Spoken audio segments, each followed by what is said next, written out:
So guys, natapos ko na rin yung ME chassis for advanced class category. So, ito na yun guys. With damper.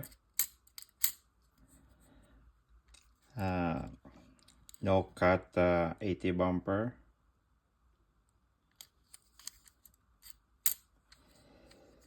At saka yung rear bumper.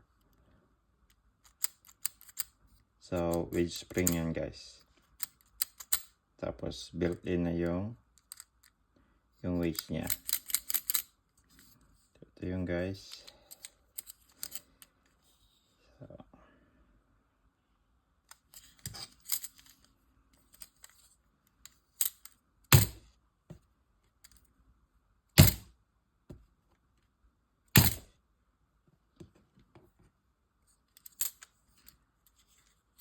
paanda rin natin guys.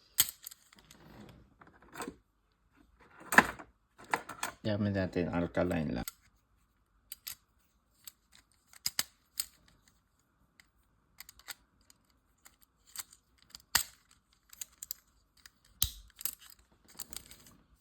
Sana maganda yung tunog. 3.5 Hyperdash.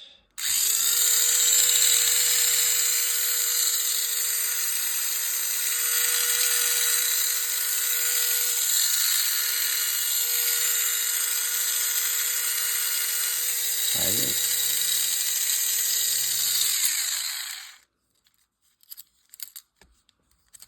So, anong sa tingin nyo guys? Okay ba? So, unang concept ng 2026 ME chassis advanced class category. So, maghanap na lang tayo ng pwede niya i-call guys. Thank you.